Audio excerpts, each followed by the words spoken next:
If purpose is not known, abuse is inevitable. Welcome back again to another brand new episode of our Far From Fitness series. And again, I want to thank all our viewers for tuning in and being a part of this journey and being supportive of this project that we are on. And I hope that as you continue to listen and you continue to learn from it, that these principles that we would put out, that you will actually apply it in your everyday life. So last week we dealt with depression, and we just touched a bit on it in terms of its definition, some warning signs of it. And what we want to look at as we would have closed that last episode is the whole concept of mind transformation.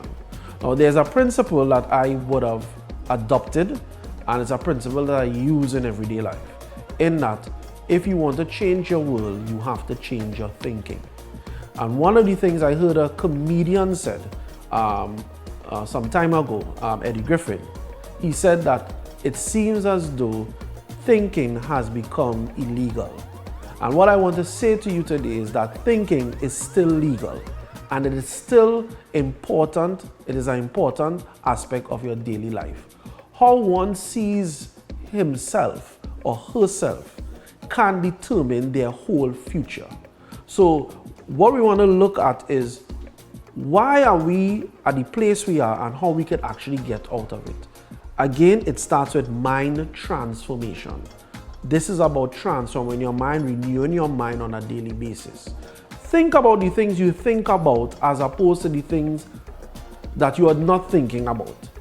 If you spend most of your time thinking about something that happened 10 years ago, where you can think about how I can adjust myself now that will make the next 10 years better, then you realize that you're more concerned about what has happened in the past, and the past has gone.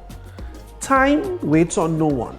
It means, therefore, that the decisions you make today must be critical and clinical, and understand that you don't have control of life. What you have control of is how you respond to life. And this is key in understanding how you deal with your mind, how you deal with life in general. I have control of me. Therefore, I decide what I'm going to allow into my life and what I'm going to not allow. It means, therefore, that I must be very, very, very disciplined to recognize that there are things that is not healthy for my own mind progress and mind health.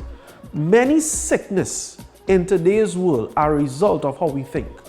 Stress, as much as there's cancer, as much as there are other ailments, stress is recorded as the number one killer of all humans. Why? Because we take on loads that we cannot bear. Christ said he doesn't give you more than you can bear. It means, therefore, if Christ doesn't give us more than we can bear, where is the other load coming from? It speaks to me taking on a load that I am not designed to take on. So part of mind transformation is really understanding what you are able to carry and what you should not carry. Broken relationships are part of life. Death is a part of life. It is therefore important that you understand that there are things you cannot control in life itself, but you can control how you respond to it. It means for me, and it also means for all who are listening, God wants us to have the mind as Christ had, and it starts with humility. Humility is the key for a very healthy mind. It means, therefore, I have come to a place where I accept that there are things in life that I cannot handle, and I have to trust God to handle those things for me and allow him to guide me through it. Life is going to throw you hardballs and curveballs. There's no way around it. There's no way escaping it.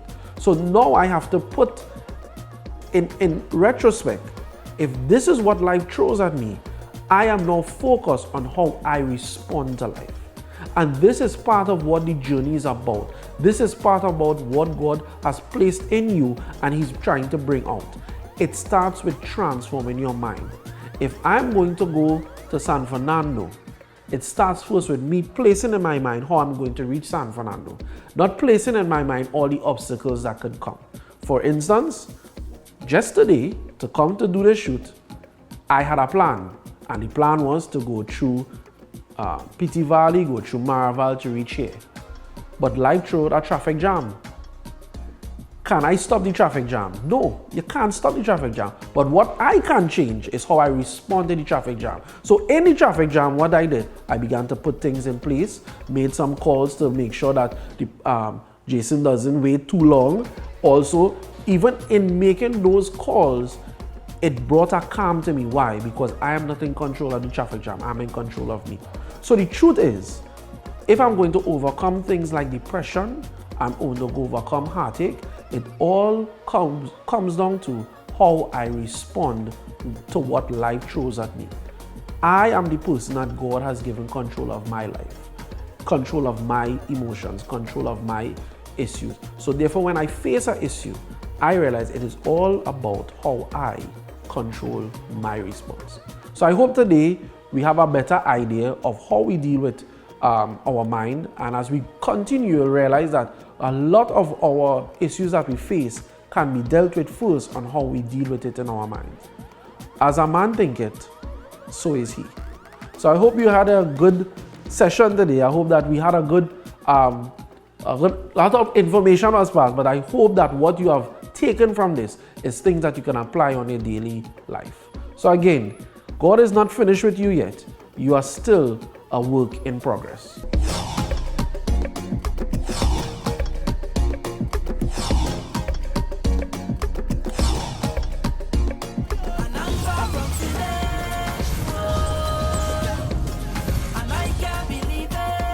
If purpose is not known, abuse is inevitable.